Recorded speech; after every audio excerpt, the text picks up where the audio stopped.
Nous saluons dans le précieux nom de notre Sauveur et Seigneur Jésus-Christ, et nous sommes là encore pour traiter ce sujet combien important pour nous, et comment se passer de la haine à la réconciliation. Aujourd'hui, nous sommes là pour parler de ce sujet, et comme je le disais tantôt, et lors de nos vidéos passées, comment comprendre le principe de l'unité dans la diversité, et j'avais aussi parlé de ce sujet à la haine, comment se passer de la haine à la réconciliation. Et de fait, frères et sœurs, aujourd'hui nous sommes contents d'être avec vous pour traiter ce sujet combien important. Normalement, mais comment sujet à nous appeler ces débats à travers deux concepts deux concepts clés qui me dit en dans sujet qui ont pile d'importance. Et n'a besoin premièrement c'est le concept de haine, et deuxièmement on a besoin le concept réconciliation. Me dit nous abouler dans trois dimensions, trois niveaux. Dans le premier niveau, on a considéré la haine ainsi que ses présupposés. On a besoin d'un concept ça, les origines de la haine, où la haine en sorti, et surtout comment elle est construit.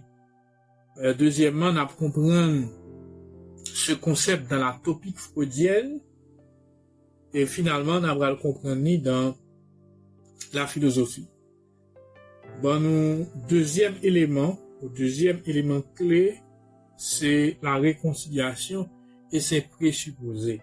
La réconciliation, on va considérer ce concept comme essai de guérison, la réconciliation comme réharmonisation de l'être, et finalement, on va voir la réconciliation comme réponse à la haine. Et finalement, nous allons faire une synthèse pour nous capables de situer nous face avec cette question, comment se passer de la haine à la réconciliation.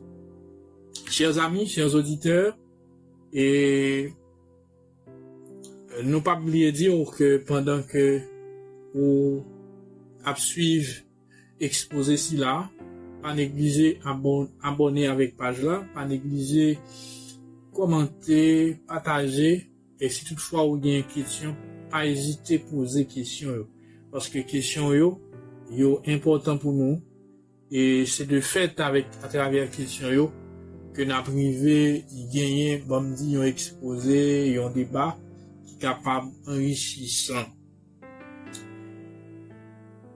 À Spinoza, dans la logique de la réciprocité de la haine, cette logique stipule que la haine est augmentée par une haine réciproque. Et nous comprenons que la haine n'y arrive grandit dépendamment de valeurs que vous accordez avec.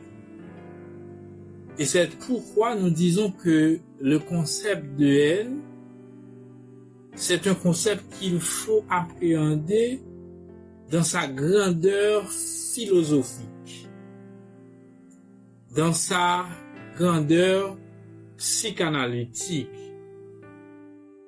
Par ailleurs, chers amis, le thème de la réconciliation, considéré dans un contexte de réintégration, dans un contexte de guérison, de réharmonisation et d'amour, et de toute évidence, nous comprenons que le concept réconciliation, c'est un concept, je dirais, théologique, de façon contextuelle, mais on ne va pas considérer ce concept comme principe dogmatique on ne va pas considérer ce concept comme principe dans le cadre de notre travail, comme principe dogmatique, comme je viens de dire, mais plutôt comme essai de guérison, comme réponse à la haine qui au départ considérée comme une maladie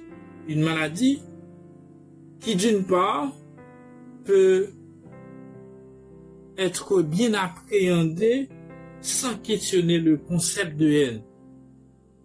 Je veux dire, on ne peut pas comprendre cette maladie sans questionner le concept de haine. Comment elle se construit dans l'humain. D'autre part, en montrant qu'il soit préférable de s'approcher du concept de réconciliation, notamment dans une perspective de vivre ensemble, d'amour, de guérison, etc. Et chers amis, chers auditeurs, on ne pourrait se passer de la haine à la réconciliation sans une vive considération du concept haine, autrement dit, ce que cela pourrait signifier dans une logique philosophique, psychologique et surtout psychanalytique. À travers la théorie métapsychologique de Sigmund Freud, nous comprendrons bien sûr que la haine est un sentiment refoulé qui peut être fatal pour l'être humain et dont une réorganisation du système psychique de l'humain pourrait être d'une grande utilité dans la réconciliation ou dans le renoncement à la haine. Pour se lancer dans l'approfondissement de ce sujet, chers amis, il est important de souligner que la notion de haine est née dans un contexte humain, ce qui pourrait signifier que sans l'être humain, il est presque difficile de penser la haine, pour ne pas dire impossible, car la haine trouve son essence dans l'humain. Et une chose importante à souligner, c'est surtout à cette notion dont nous parle Chauveau, Frédéric Chauveau, dans son écrit sur l'histoire de la haine, où il nous parle de l'envoûtement des haines. Chers amis, les différents niveaux de personnalité de la société, les différentes couches sociales, toutes ces notions existentielles de la société montrent en quelque sorte que la haine est bel et bien présente dans la société. À ce propos, voilà ce que Frédéric Chauveau nous a souligné. Les agissements du capitaine Nemo, les envoûtements de haine, bien que situés sur des plans différents, attestent que la haine est bien présente de diverses manières et qu'elle constitue l'un des ressorts essentiels des conduites humaines. Il existe même un véritable foisonnement de sentiments et d'attitudes. Les observateurs et les chroniqueurs signalent sa présence un peu partout. Les mémorialistes et les journalistes l'aperçoivent sur les champs de bataille et dans les combats de rue. Les commissaires de police et les magistrats instructeurs la scrutent dans les couples et dans les familles. Fin de citation. Chers frères et sœurs, chers amis, chers auditeurs, dans l'éthique de Spinoza, la haine est considérée comme une sorte d'indignation. Et cela, on peut en fait constater que cette haine, présente au bon milieu de la société, est en effet humaine. On ne peut la penser sans vis-à-vis. Et il faut ajouter qu'il peut y avoir un objet de haine. En nous ensemble toute définition yo avant même que nous allions pour nous considérer la guérison de la haine ou autrement dit, la réintégration. Comment Larousse définit ce concept? Larousse définit concept ça, il dit que la haine est vue sous deux angles. D'abord, pour Larousse, la haine c'est une vive inimitié qui porte à souhaiter ou à faire du mal à quelqu'un. Et dans un deuxième temps,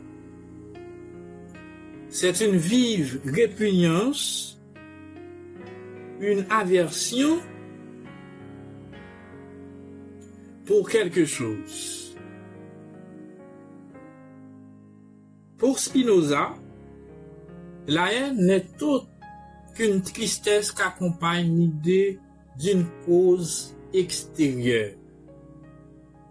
Nous voyons en outre que celui qui est s'efforce d'écarter et de détruire la chose qu'il a en haine.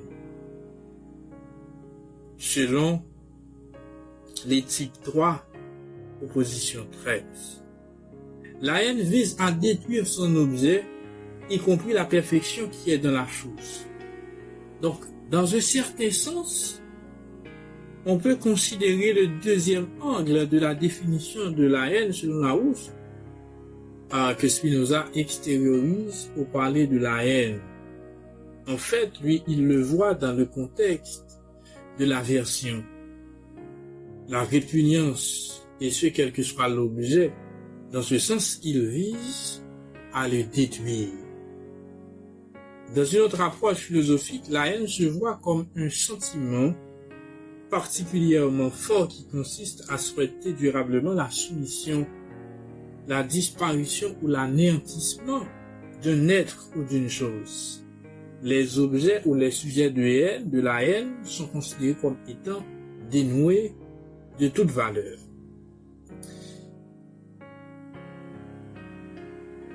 Comment est-ce que la haine se construit?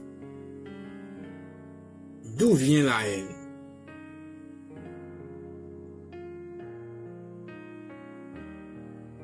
C'est en fait un ensemble de questions que nous devons nous poser quand on parle de la haine. D'où vient ce sentiment? D'où vient cette passion?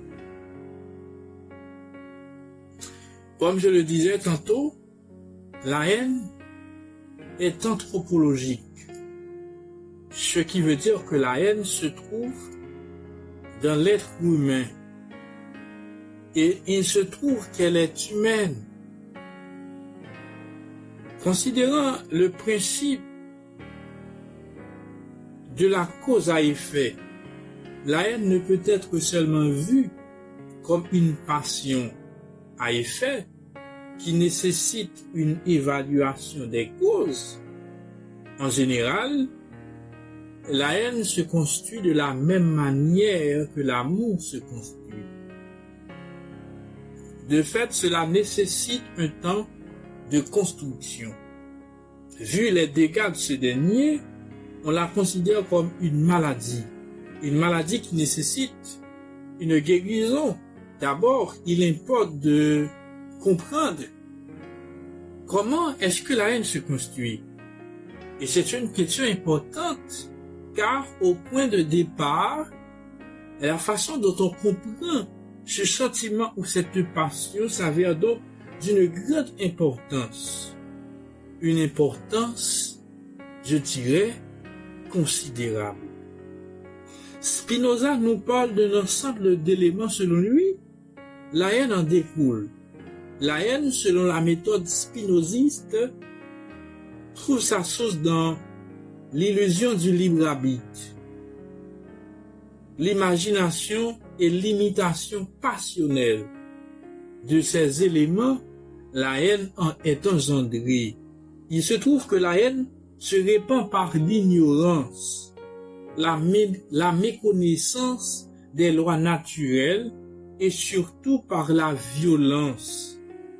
les outrages, les insultes, affronts, humiliations pour ne citer que ces choses-là.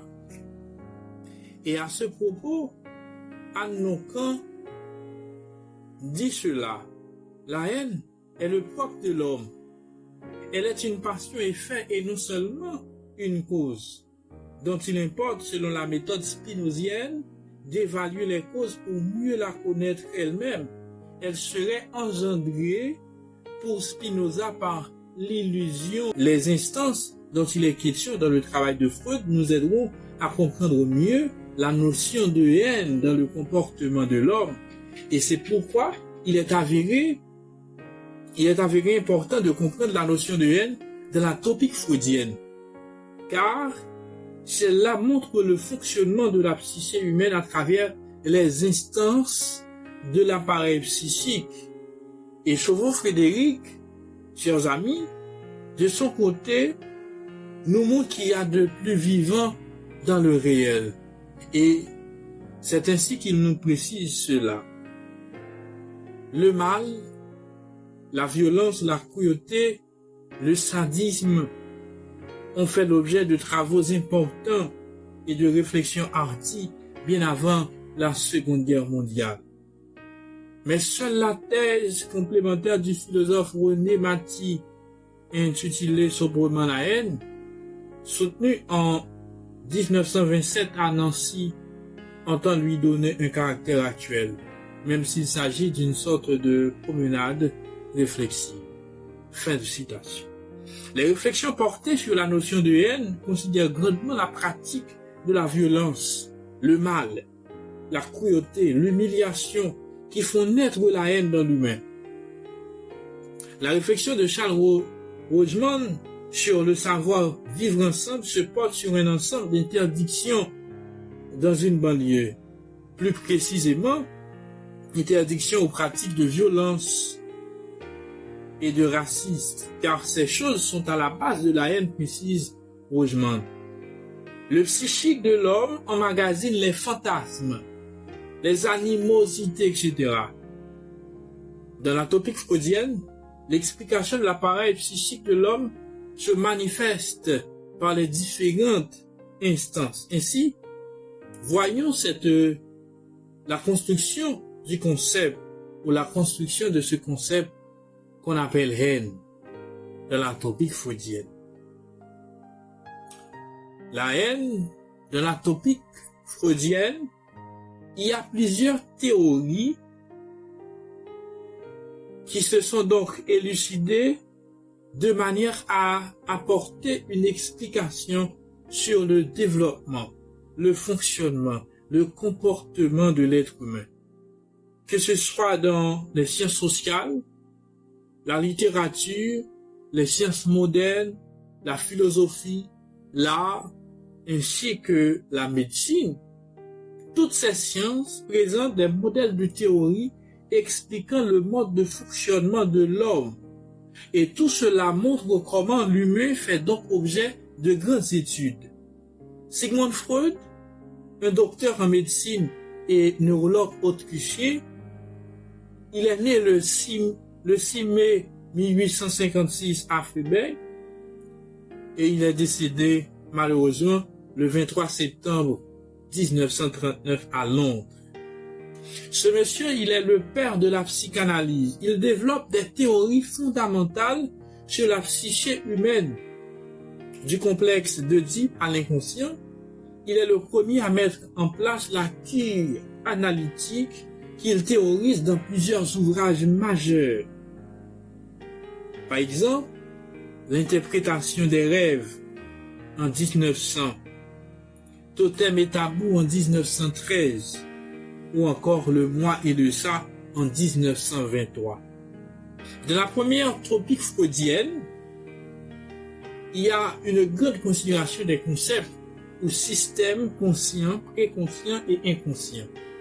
Ces trois concepts, dans la topique freudienne, a une considération particulière. Et quand on parle du système conscient, préconscient et inconscient, on veut parler de l'appareil psychique, selon Freud. Et dans un article de recherche et de sensibilisation à la psychologie lié au dossier psychanalytique, nous trouvons une explication liée à la définition des 3 instances de la psyché.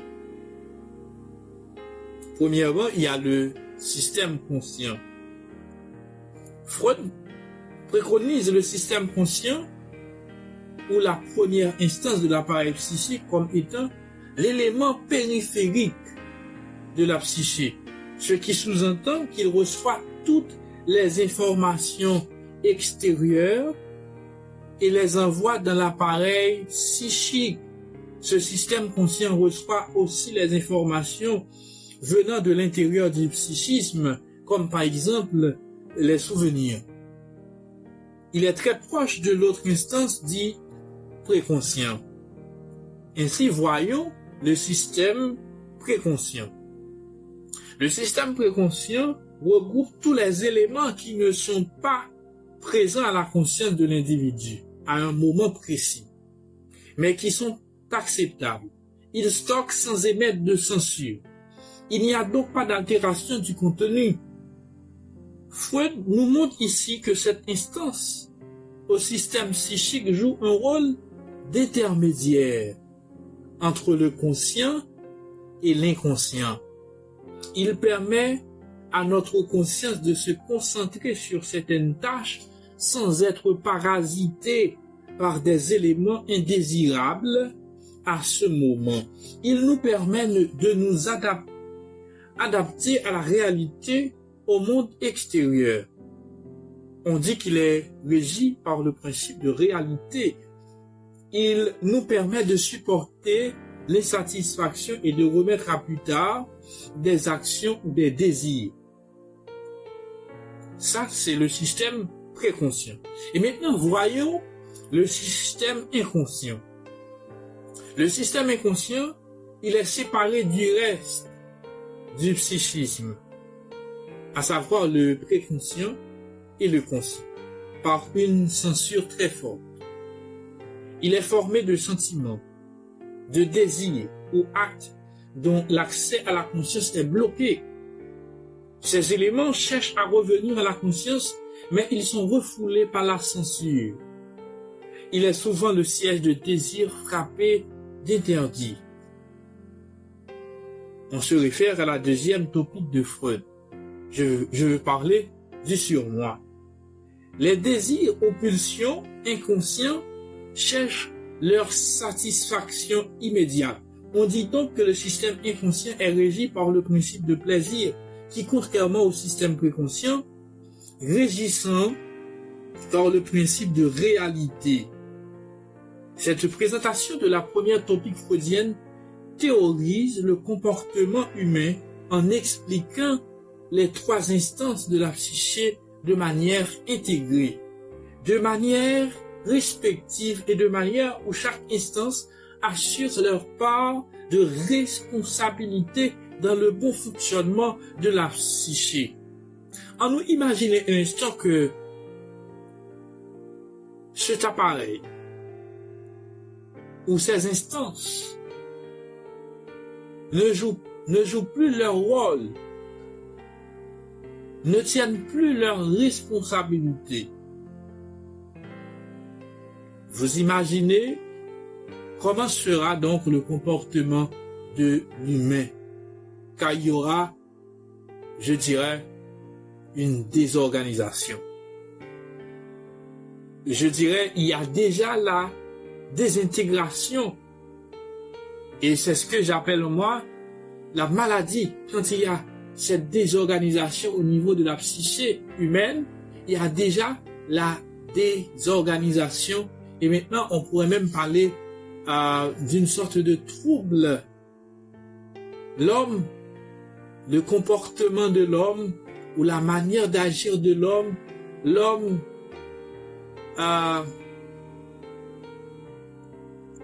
devient malade parce que dans la psyché, dans son psychisme, il y a une désorganisation, une désintégration, et de fait, moi je dis qu'il y a une sorte de maladie.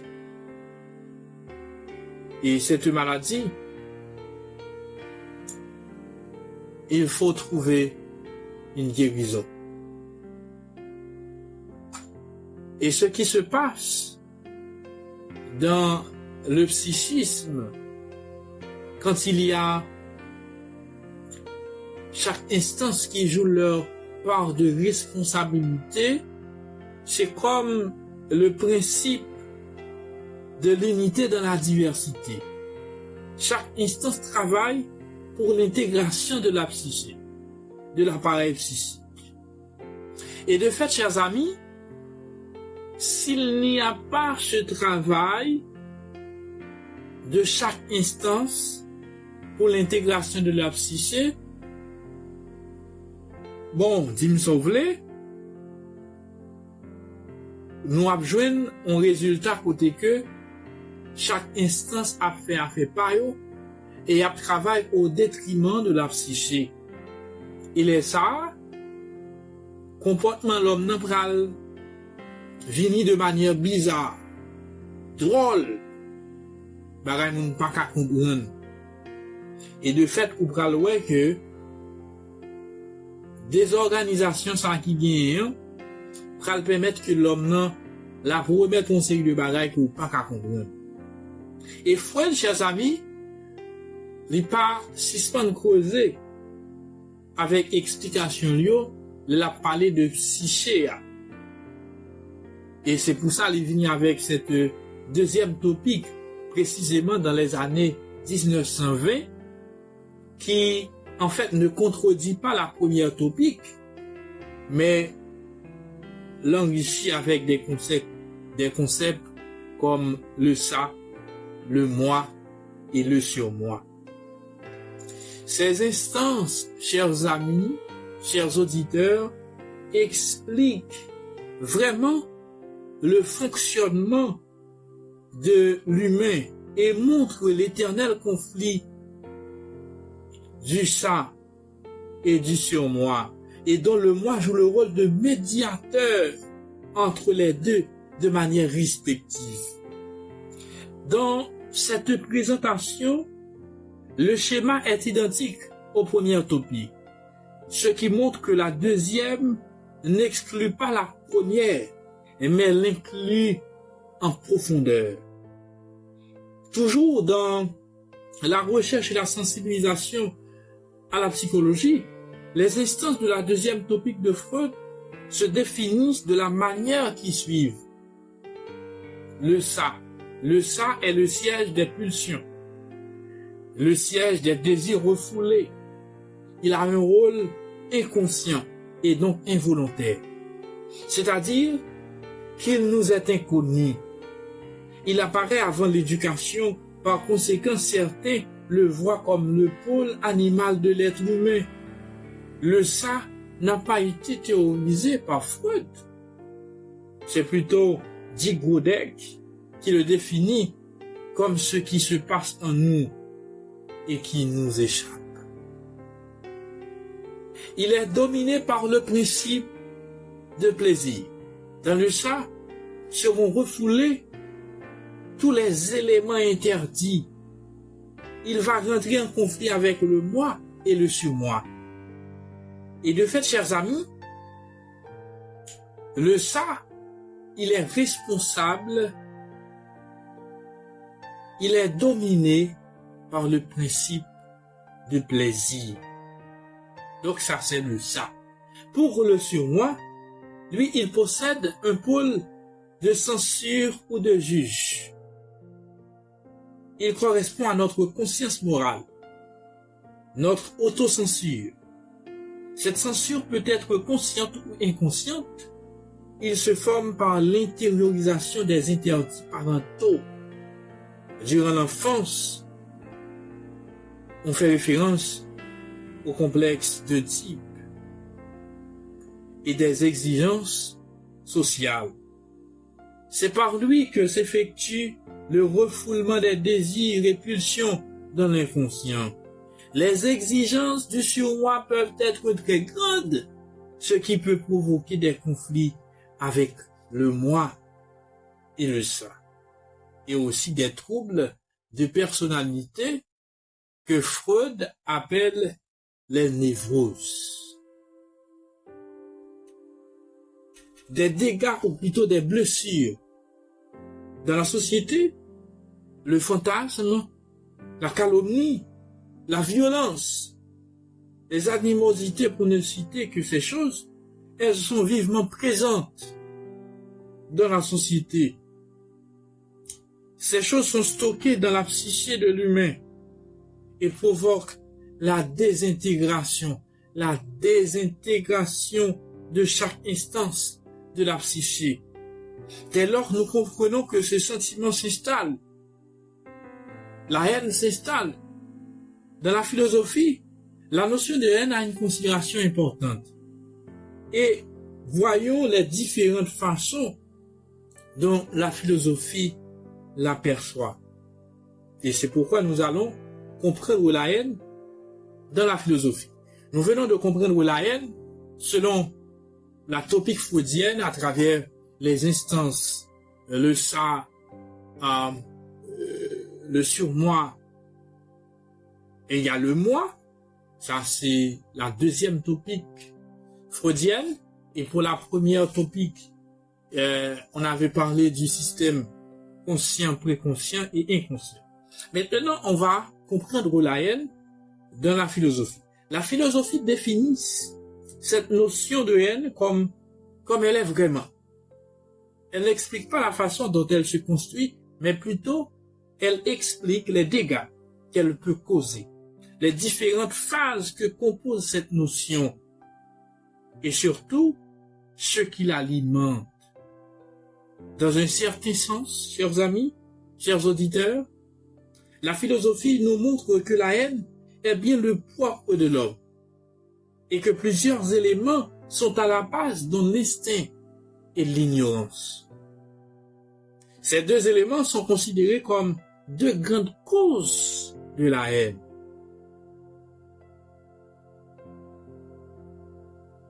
Adrien Coeur souligne que la haine comporte deux grandes étapes. Ces deux grandes étapes, c'est la haine défensive et ensuite la haine offensive.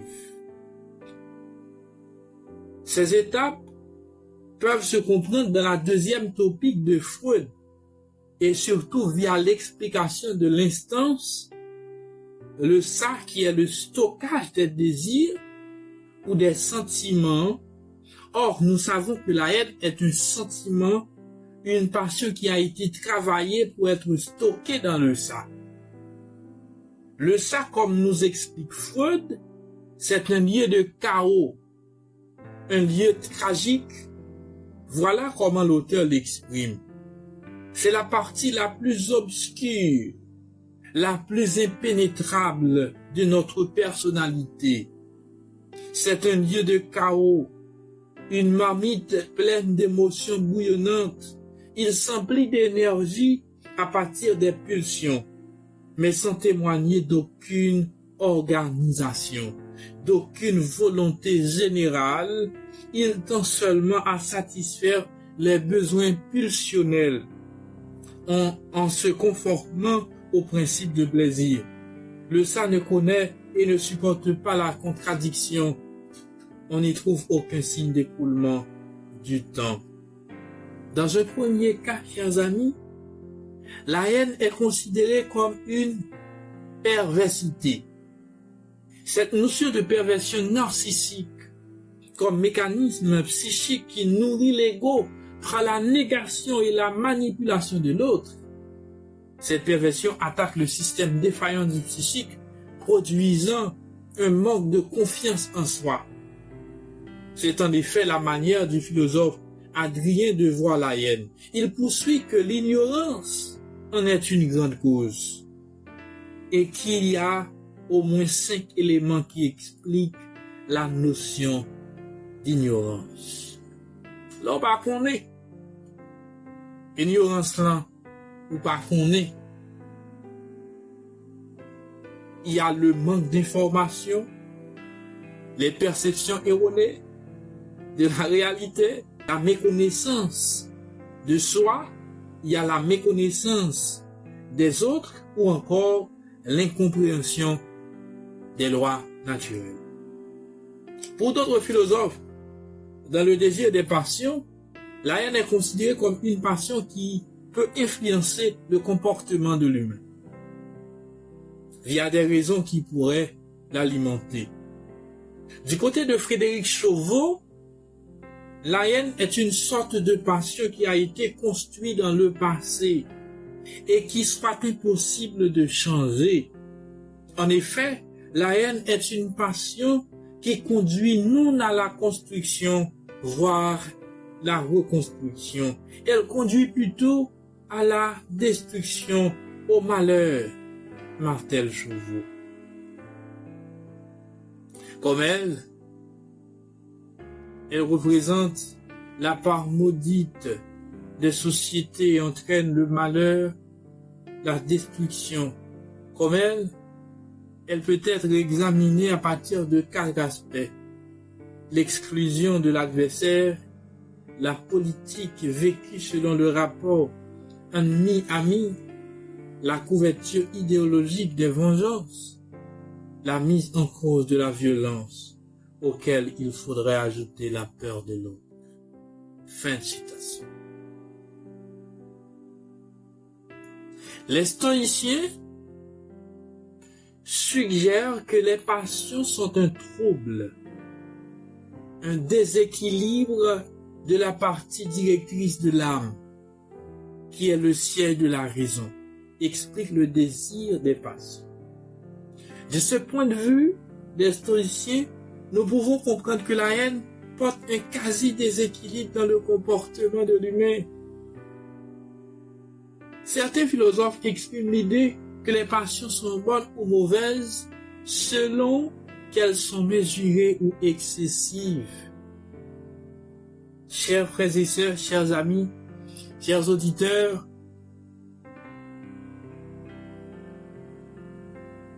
ainsi, nous pouvons comprendre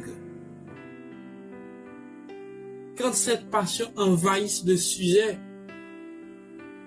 cela va sans dire que la haine est démesurée ou excessive. Et donc, elle est mauvaise via cette excessivité. De ce fait, Frédéric Chauveau l'a décrit comme une passion funeste. En outre, la philosophie voit la haine en tant que passion et par conséquent, elle peut être altérée, comme cela est viable dans la métaphysique d'Aristote, qui stipule que la passion comme une qualité altérable, ce qu'on éprouve, ce qu'on subit, ou plus précisément, la passion se présente comme un mouvement dans la manière d'être. De fait, que ce soit la haine ou l'amour, comme passion, cela devient déterminant pour le comportement de l'être humain. C'est en fait ce que je voudrais vous faire comprendre, que ce soit la haine comme passion, que ce soit l'amour, cela devient déterminant pour le comportement de l'humain. Quand il y a la haine, vous verrez le comportement de l'être humain d'une manière. Quand il y a l'amour, vous le verrez naturellement d'une autre manière. Ainsi, chers amis, chers auditeurs, frères et sœurs, la haine se construit dans l'humain. La haine est anthropologique. Maintenant, voyons la réconciliation et ses présupposés. On parle de la haine, et ici on voit la haine dans la psychanalyse, dans la philosophie, et l'on comprend que la haine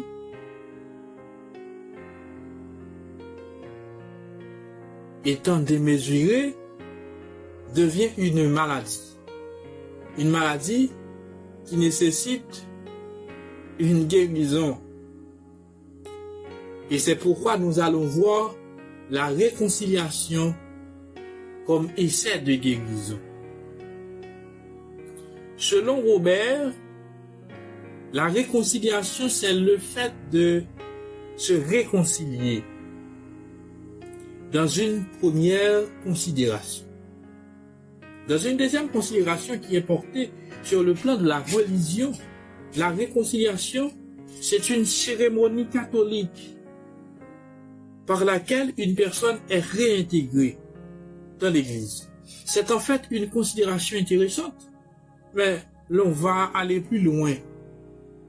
Le mot grec du terme réconciliation est katalasso, être réconcilié, catalagué.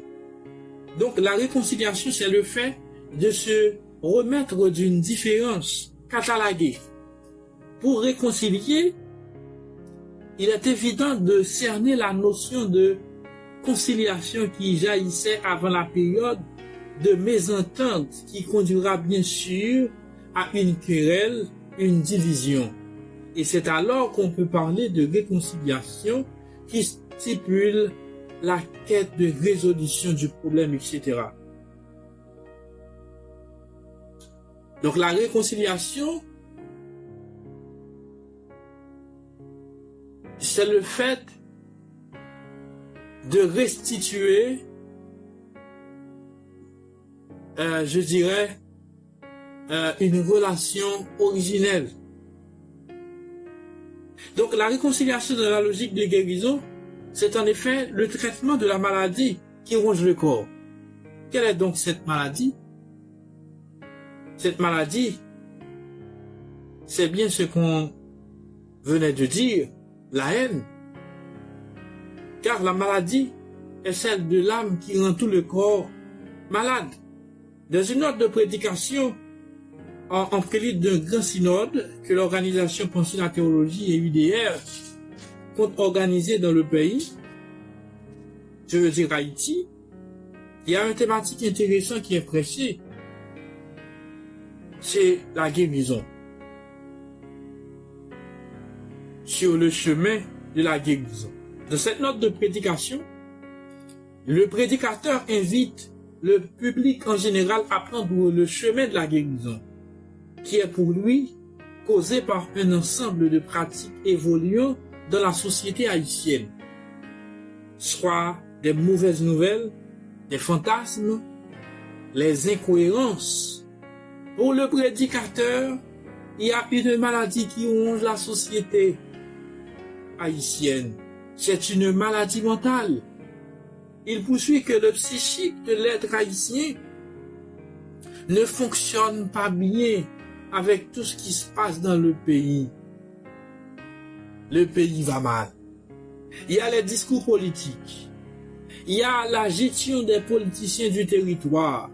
Toutes ces choses mettent le pays, les citoyens dans un état de choc. Et de là produisent une maladie. Toujours dans l'idée du prédicateur, on a besoin d'être guéri par l'intégration des trois parties de l'être. Les instances du psychique dont Freud élabore avec soin. Dans ce cas, le prédicateur souligne que l'intégration est synonyme de guérison. Et surtout synonyme de réconciliation, car dit-il, si les instances jouent bien leur rôle dans le psychique, les querelles, les animosités disparaissent. Ils n'auront à ce moment plus leur place. Il est bien possible de façonner le psychique. Alors là, il y a guérison. Alors là, il y a le vivre ensemble. il y a la compréhension de l'autre, etc. Voilà un extrait. Nous lisons dans les journaux que nos jeunes se suicident beaucoup plus. Nous apprenons que les maladies mentales, ils sont de beaucoup plus répandues. Qu'est-ce que cela signifie? Tout cela nous annonce que le symptôme de la santé de notre nation, de notre peuple, est en sérieux danger. N'y a-t-il pas dans la structure de nos institutions, qu'elles soient internes ou externes, quelque chose qui rend malade de plus en plus de gens? On a comme l'impression de vivre dans une société malade. Si nous nous bornons aux infirmités physiques dont nous souffrons tous, aux innombrables maladies qui frappent tant de personnes, nous percevons également une puissance destructrice qui envahit la vie psychique de beaucoup de gens, à savoir la mentale ou la pensée de tout le monde. Fin de citation. Ce manque de cohérence qui existe dans l'humain ou proprement dans l'être se voit comme une maladie qui nécessite vraisemblablement, manifestement, une guérison. Une guérison dans la logique de réconciliation. Une guérison dans la logique, je dirais, de guérir, de traiter cette maladie. Et c'est en ce sens que la réconciliation est guérison. Maintenant, voyons la réconciliation comme réharmonisation de l'être. La notion d'harmonisation consiste, selon Larousse, en une action d'établir des proportions heureuses entre plusieurs choses, de les mettre en accord, de les harmoniser. En effet, le fait de mettre en accord pourrait sous-entendre l'union, l'agrément, selon l'origine du mot, en toute considération du grec ancien, harmonia. De manière plus profonde, l'harmonisation corporelle, c'est une technique naturelle qui repose sur le rééquilibrage énergétique de l'ensemble du corps. Un ensemble d'éléments peuvent se constituer en blocage pour le corps, comme le stress, le traumatisme, la perturbation affective, etc. Et du coup, ces choses peuvent être à l'origine des tensions physiques, de désharmonisation du corps, de désintégration ou encore de déconciliation. Si vous voulez, chers amis,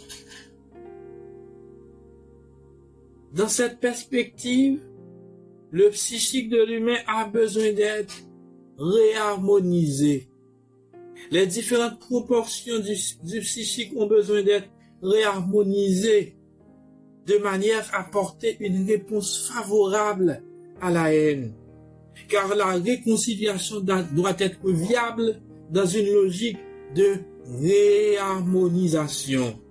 Car la réharmonisation, c'est remettre en accord plus particulièrement les instances de la psyché humaine. Au niveau de celle-ci, il y a désharmonisation, il y a incohérence. Il faut la réconciliation des parties, autrement dit, la réharmonisation de l'être.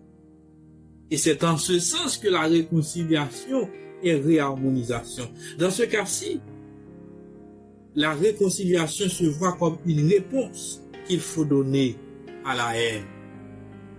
Et après avoir fini de réharmoniser, il faut donner une réponse à la haine. Et quelle doit être cette réponse? La haine comme passion implémente le dégât dans la société. Quand il y a la haine, il n'y a que dégâts, il n'y a que violence, il n'y a que frustration. Nous savons bien que la haine a un vis-à-vis et celle-là vise la destruction. Dans la construction de cette passion, nous trouvons des éléments négatifs qui nourrissent cette passion, comme la violence, le fantasme, le meurtre, le non-respect de l'autre, etc. Nous comprenons aussi que la haine est une maladie qui nécessite une guérison dans l'âme, au niveau de la psyché. Nous devons à tout prix remettre la psyché dans l'ordre. Car il se trouve qu'il y a du désordre dedans, provoqué par différents types de fantasmes, de violences, de pratiques racistes. Quand on considère le ça, qui est l'instance de la psyché, qui ne tient compte d'aucun ordre, bien au contraire, c'est un lieu de chaos, un lieu de désordre, etc. Pour qu'il y ait une réponse, il faut que ce soit par la conciliation des instances, par la lutte contre la violence, par le racisme, par la lutte contre la division, en remettant ensemble les différentes parcelles, autrement, par la réconciliation.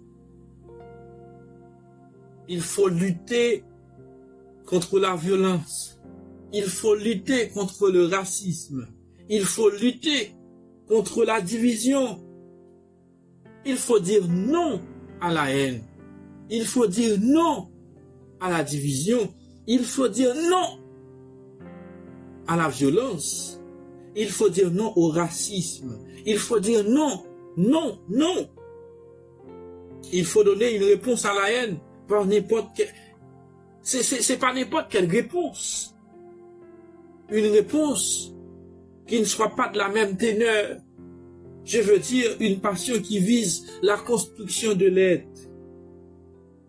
Il faut donner une réponse qui soit musclée.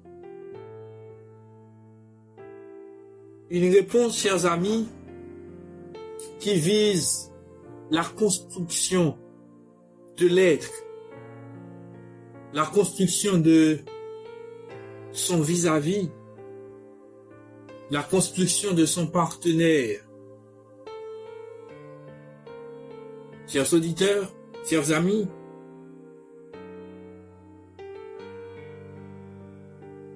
il faut donner une réponse.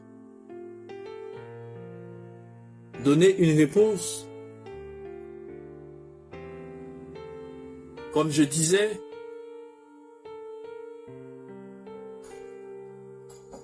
une passion qui vise la construction. Et le fait qu'elle ait donc cette passion, si la haine vise la destruction, celle qui vise la construction, c'est l'amour, c'est la pulsion d'attraction. Dans la logique de la réciprocité de la haine, comme je le disais plus haut, la haine augmente par une haine réciproque. En fait, si la réponse à la haine ne tente pas à renforcer la haine, il serait envisageable. Bon, je dirais le vivre ensemble. La réconciliation de l'être, car celui-ci est multidimensionnel. Dans son revue italienne d'études françaises, Teresa Manuela Luson explique les figures de la haine en montrant que la haine nourrit la haine. Il souligne la description dont Sartre a fait sur la propagation de la haine dans Le diable et le bon Dieu. Il suffit qu'un seul homme haïsse un autre pour que la haine gagne de proche en proche l'humanité entière. Chers amis, pour Manuela, la réponse à la haine ne peut être la haine. Cela ne va qu'en grandissant. Et l'on veut un être dans une perspective nouvelle. un nouveau horizon, réconcilier, remettre les fragments entre eux, les morceaux brisés, les morceaux désintégrés, etc.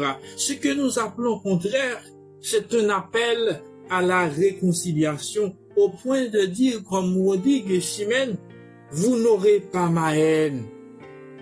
Chers auditeurs, la haine comme concept est développée dans une logique de maladie, qu'il faut à tout prix trouver une guérison, de manière à se remettre sur les rails, dans un contexte de désharmonisation dans le psychique qui touche tout le corps, l'être en général, et qu'il faut réharmoniser, dans le sens de remettre en accord, remettre ensemble, ou plus particulièrement dans la logique de réconciliation. Frères et sœurs, chers amis, quand on parle de réconciliation, il faut vivre une vie dans l'équilibre, à travers son environnement, en considérant les autres. Car de fait, la formule pour l'éradiquer n'existe pas. Éradiquer la haine.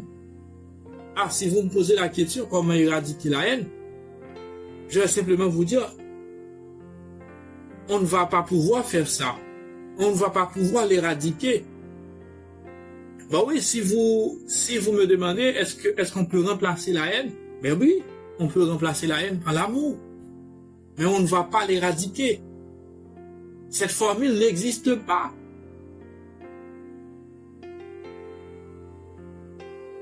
On peut la canaliser. Dans le rang des passions, la haine n'en fait pas seulement partie. La haine n'est pas seulement une passion. Il n'y a pas que la haine qui est passion. Il y a aussi l'amour. L'amour est une passion. Vous voyez? Maintenant, quand il y a la violence, quand il y a des choses qui se répètent, des frustrations, quand il y a tellement d'incohérence dans une société, c'est normal pour qu'il y ait la haine, pour qu'il y ait des troubles. Si vous me permettez, comme le Seigneur a dit, que la paix soit avec vous, que la paix soit avec vous. Cette paix, je dirais, c'est la guérison. Que la guérison soit parmi vous. Que la guérison soit avec vous. Pour dire Freud, la haine existe en même temps que l'amour. Et du côté de saint Thomas d'Aquin, dans sa somme théologique, il présente 6 passions. Tout cela pour dire qu'on n'est pas obligé de semer la haine. On n'est pas obligé, chers amis. On peut semer l'amour, même si l'on doit aussi comprendre qu'il faut faire en sorte de prêcher l'amour, de prêcher le vivre ensemble, la réconciliation, l'harmonisation et en même temps éradiquer la violence, la frustration. Bon, votre question pourrait en avoir du sens. Éradiquer la haine. Éradiquer la haine pour moi, c'est éradiquer la violence. C'est éradiquer la frustration. C'est éliminer le sadisme. Éviter l'indignation. Éviter l'ignorance. Car s'il faut canaliser la haine, il faut bien prendre en considération ce qui la nourrit. Ça sont gros paroles. Si on pas sous besoin de canaliser haine, on pas prendre, on pas aller dans source là, ça cap nourrir haine. On pas faire rien. Et c'est ce que l'auteur nous dit. Et c'est ce que nous disons ici. S'il faut canaliser la haine, il faut bien prendre en considération ceux qui la nourrissent, ceux qui la tiennent en vie. En effet, se passer de la haine à la réconciliation, c'est un processus. C'est une perspective nouvelle. C'est un nouveau passage qui oblige à comprendre le schéma de la psyché avec Freud. Comme il est dit dès le début, la haine est anthropologique, ce qui conduit à l'être en général, car ses actions sont guidées par la manière dont sa psyché a été apprivoisée, a été programmée. Chers frères et sœurs, chers amis, l'heure n'est plus à l'épuisement, l'heure n'est plus à la division. C'est ainsi qu'il soit préférable, chers amis, de se lancer dans la réorganisation, dans la réharmonisation de l'être, repenser les choses, remettre chaque fragment à leur place. En un mot, il faut se passer de la haine à la réconciliation. Chers amis, chers frères et sœurs, merci de nous avoir suivis. Mais surtout, je vais vous dire une chose. Se passer de la haine à la réconciliation, ce ne sera pas une simple chose. Cela va nous demander plein de sacrifices. Il faut se sacrifier. Il faut apprendre à éliminer la violence, car ces choses nourrissent la haine. Le sadisme, le racisme, la frustration. Bon, quittez-moi, frères et sœurs, se passer de la haine à la réconciliation, ce ne sera pas une chose facile. Et ce sera pas aussi, ou du moins ce sera pas non plus une chose impossible. On peut, si l'on veut. Si l'on veut, on peut. Merci. On se donne rendez-vous pour une autre vidéo, mais surtout n'oubliez pas de partager, n'oubliez pas d'abonner et n'oubliez pas de commenter si vous voulez poser vos questions. Et je suis là pour vous répondre. Ciao, bye bye. On se donne rendez-vous pour une autre vidéo. Merci. Bye bye.